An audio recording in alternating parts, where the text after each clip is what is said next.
March மாசம் வந்துருச்சா, அடுத்த செப்டம்பர் வரைக்கும் தினம் மோர் குடிங்க. சளியெல்லாம் ஒன்றும் பிடிக்காது. நீராகாரம் குடிங்க, காலையில நீராகாரம். ஸோ நம்ம சாப்பிடக்கூடிய ஒரு பானமும் ப்ரோபயோட்டிக்கா இருக்கணும்.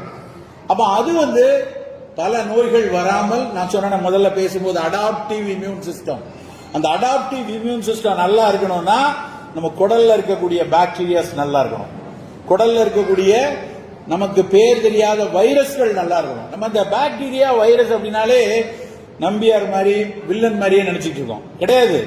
ஏதோ 1-2 பேர் வச்சு கோவிட் எல்லாம் நம்மளை கெடுக்குதுன்னு நினைக்கிறோம். நம்ம தான் அதை கெடுக்கிறோம், அது வேற விஷயம். அதை தனியா மேடை போட்டு பேசலாம். ஆனா பெரும்பாலான வைரஸும் பாக்டீரியாவும் நமக்கு உதவி செய்து கொண்டிருக்கு. ஒரு விஷயத்தை நல்லா புரிந்து கொள்ளணும். நம்ம உடல் நலமாக இருக்க வேண்டும் என்றால் நம் குடலுக்குள் இருக்கக்கூடிய நுண்ணுயிரிகளை பாதுகாப்பாக வைக்க வேண்டும். நம் நிலம் நலமாக இருக்க வேண்டும் என்றால் நம் மண்ணுக்கு கீழே இருக்கக்கூடிய பாக்டீரியா வைரஸ் நலமா வச்சுக்கணும். இந்த 2 பாக்டீரியா வைரஸ் நல்லா இருந்தாதான் அங்க மண் நல்லா இருந்தா காய்கறி நல்லா இருக்கும், கீரை நல்லா இருக்கும், விவசாயம் நல்லா இருக்கும், வளம் நலமா இருக்கும். குடலுக்குள்ள இருக்கிற பாக்டீரியா வைரஸ் நல்லா இருந்தா தான் உன்னுடைய மென்டல் ஹெல்த், உன்னுடைய அடாப்டிவ் இம்யூன் சிஸ்டம், உன்னுடைய அத்தனை உடல் நலத்துக்கும் அது ரொம்ப அவசியமா இருக்கும். அப்ப காலை சாப்பிடுறது இப்படி ஒரு ஃபங்க்ஷனல் பியூரேஜா வச்சுக்கோங்க.